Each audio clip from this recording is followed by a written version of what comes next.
जिसके पास कुछ भी नहीं होता ना, उसे कुछ खोने का कभी डर नहीं होता। इंग्लिश बोलने वाले लोगों को ज़्यादा ग्लैमरस माना जाता है क्योंकि बनिया लोगों के लिए एक स्पेशल सॉफ्ट कॉर्नर है। तो हमारे घर में बहुत रिस्ट्रिक्शन होता है, बहुत।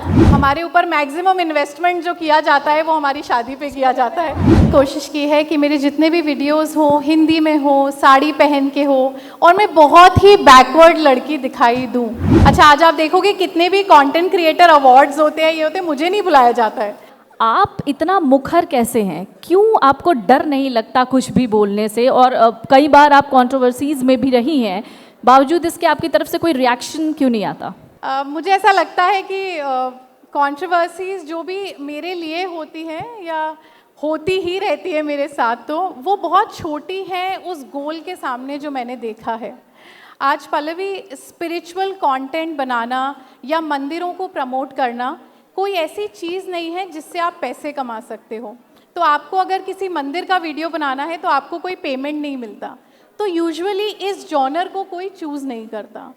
मेरा हमेशा से ये मकसद था कि मैं कुछ ऐसा करूं जिससे मेरे आने वाली जनरेशन्स, कल को मेरे बच्चे होंगे या वो बच्चे जो इंस्टाग्राम पे मुझे देखते हैं, वो सिर्फ ये ना सोचें कि हम कैमरे के सामने कुछ भी करेंगे and that is how we'll move forward. मैं चाहती थी कि मुझे जो लोग फॉलो करते हैं या जिस जनरेशन को मैं इंस्पायर करूं, वो या तो मेरा कल्चर आगे लेकर जाए या इंडियन लेगेसी आगे लेके जाए, या फिर हमारी रिच हेरिटेज जैसे हमारे मंदिर, हमारे भगवान, उनकी कहानियाँ, उनकी कथाएँ उन्हें आगे लेकर जाएँ।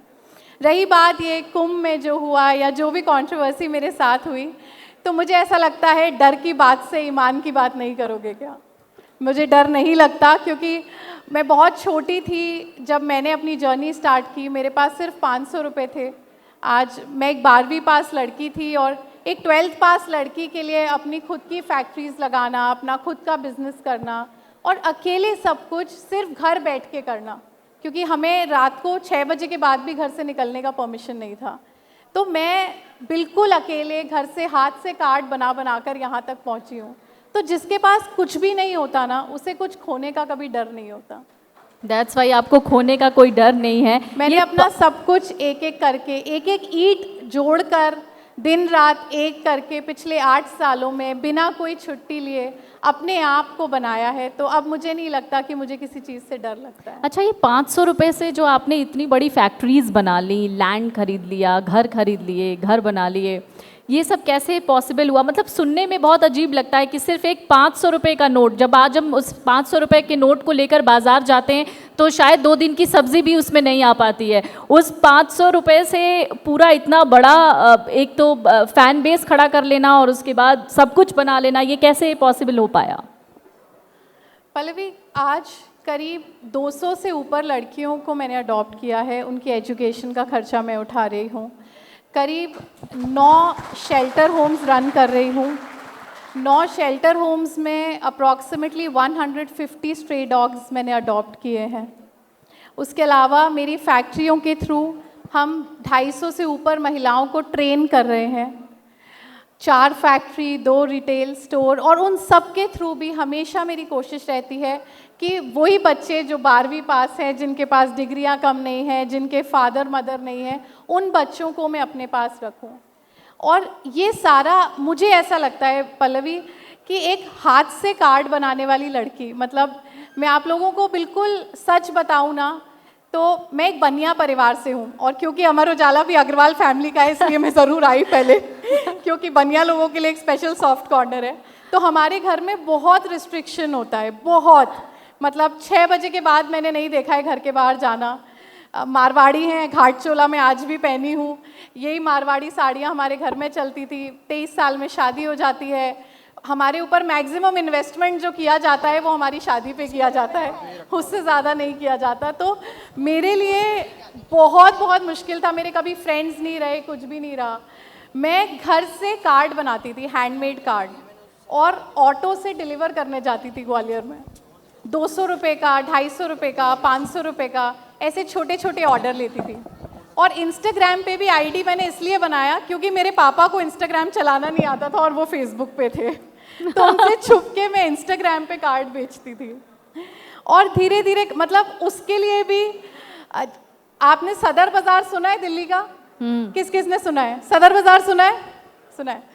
आपको पता है मैं अपनी मम्मी से बोलती थी कि पड़ोसी क्या पढ़ाई करने जा रही हूँ, और सुबह 5 बजे की श्रीधाम एक्सप्रेस लेती थी ग्वालियर से, दिल्ली जाती थी, सदर बाजार उतरती थी, नई दिल्ली रेलवे स्टेशन से 20 रुपये सवारी ऑटो के लगते थे, वहाँ से छोटे छोटे गिफ्ट खरीदती थी नॉवेल्टी की दुकानों से।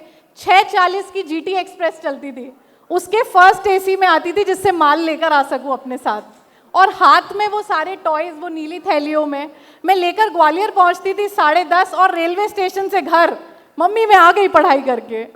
और वो जो सारा सामान मैं सदर बाज़ार से लाती थी, उस सब की फ़ोटो खींच खींच के मैं इंस्टाग्राम पे डालकर उसे बेचती थी। और लड़कियों के साथ ये भी रिस्ट्रिक्शन होता है, क्योंकि कोई दोस्त नहीं थे लड़के, या कोई ऐसा नहीं था जिससे बोलूँ 10 लाख की एंट्री दे दो फैक्ट्री लगानी है, 5 लाख कैश भेज दो फैक्ट्री लगानी है, तो मेरे पास कोई इन्वेस्टर नहीं था। आज भी मेरी जितनी फैक्ट्री हैं जो भी हैं, ना मेरे पास कोई पार्टनर है, ना मेरे पास कोई इन्वेस्टर है। मुझे लगता है ये सब उन बच्चों की दुआएं हैं कि उनको लगता था कि हाँ ये दीदी हमारे लिए कर पाएंगी, और इसीलिए पिछले 8 सालों में मतलब एक 12वीं पास लड़की का ग्वालियर से होकर अमर उजाला के स्टेज तक आना, ये मेरे लिए किसी चमत्कार से कम नहीं। तानिया, आपने अभी थोड़ी देर पहले बताया कि 12वीं पास की आपने, उसके बाद आपने पढ़ाई नहीं की, इंग्लिश भी आपको नहीं आती थी, ये सब कैसे किया आपने? सब कुछ कैसे हुआ? 12वीं पास कर लेना, उसके बाद आगे की पढ़ाई ना करना, फिर उसके बाद इंग्लिश सीखना, क्यों ज़रूरत पड़ी आपको इंग्लिश सीखने की?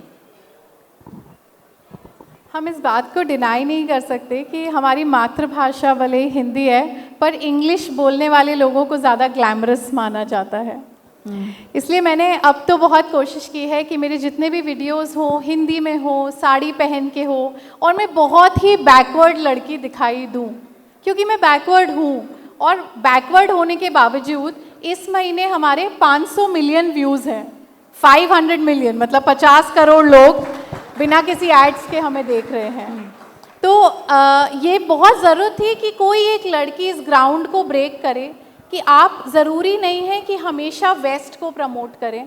अच्छा, आज आप देखोगे कितने भी कंटेंट क्रिएटर अवार्ड्स होते हैं, ये होते हैं, मुझे नहीं बुलाया जाता है, क्योंकि कंटेंट क्रिएशन में कभी भी ये जॉनर ही नहीं था कि आप मंदिर प्रमोट करो या स्पिरिचुअल कंटेंट बनाओ।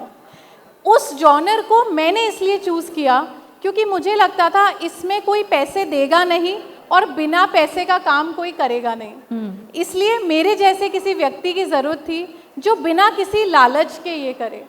आज मंदिरों को प्रमोट करना, स्पिरिचुअल कंटेंट बनाना, इसमें मेरा सिर्फ एक लालच ये है कि जो भारत की एक्चुअल जनता है, मेरी मदर जैसी, छोटे शहरों के लोग या मेरे फादर जैसे लोग, वो इंस्टाग्राम पे अपने मंदिर, अपने भगवान, अपना कल्चर बहुत प्राउडली देख पाएँ।